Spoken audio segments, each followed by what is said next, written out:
Ako si Don P, si Rapi, si Ulis, isang jail officer. Ako po yung lumaki sa isang mahirap na pamilya. Siyam kaming magkakapatid. Ang tatay ko po ay isang retiradong government employee. At ang nanay ko ay sa bahay lamang. Si nanay ko ay taong simbahan. Hindi pwedeng lilipas ang isang linggo na hindi kami nagsisimba. Lumaki po ako at namulat sa samot-saring mga lending company na pinagkakautangan ng nanay ko. Araw-araw, iba't ibang mukha din ang kumakatok sa aming tahanan upang maningil. Araw-araw din ay iba't ibang alibay ng nanay ko para mapaliban sa hulog na araw na yon.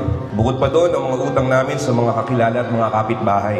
Maraming pagkakataon na nakakaaway at napapabarangay at hanggang makasuhan ng nanay ko dahil sa utang. Madalas kaming napuputulan ng kuryente. Pagka-appliances man ay binebenta agad dahil kailangan ng pera. Nasanay kami na hindi nag-uumagahan po. Tanging kape lang. At tuwing umaga rin ang paghingi namin ng kapirasong kape at asukal sa aming napakabait na lola po rin. Pahingi daw po ng kape at asukal, sabi ni nanay. Sabay abot ng baso na aming pagsisidlan. Noong elementary ako, alam ko na sa mga kaklase ko na ang recess ang isa sa pinakamasasayang sandali na nasa eskwelahan sila. Pero sa akin hindi po. Kasi madalas wala akong baon. Sobrang naiiyak ako sa mga kaklase ko. Sila kumakain, ako hindi. Kaya dahil malapit lang naman ang aming bahay sa eskwelahan, pinipili ko na lang po umuwi.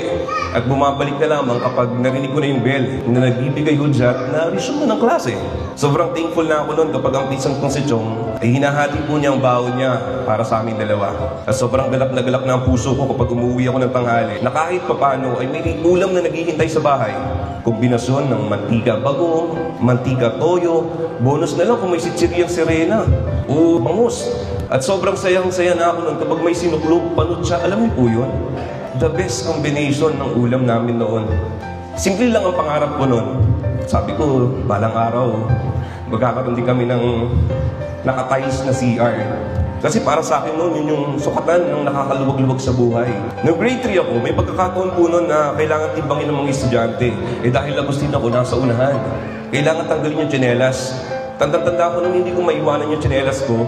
Kasi kung bibitawan ko siya, maghihiwa-hiwalay siya. Dahil pulit-pulit na po yung tsinelas ko, tanging pa ako na lang yung nagdudugsong sa kanya.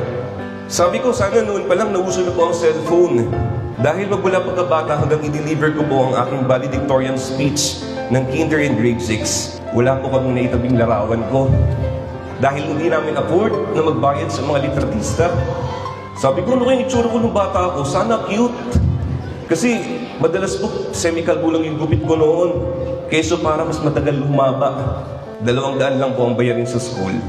Pero madalas pa kami hindi nakakabayad. Kaya bata pa lang po ako, sobrang porsigido na ako nasipagan sa buhay para kahit paano ay guminhawa.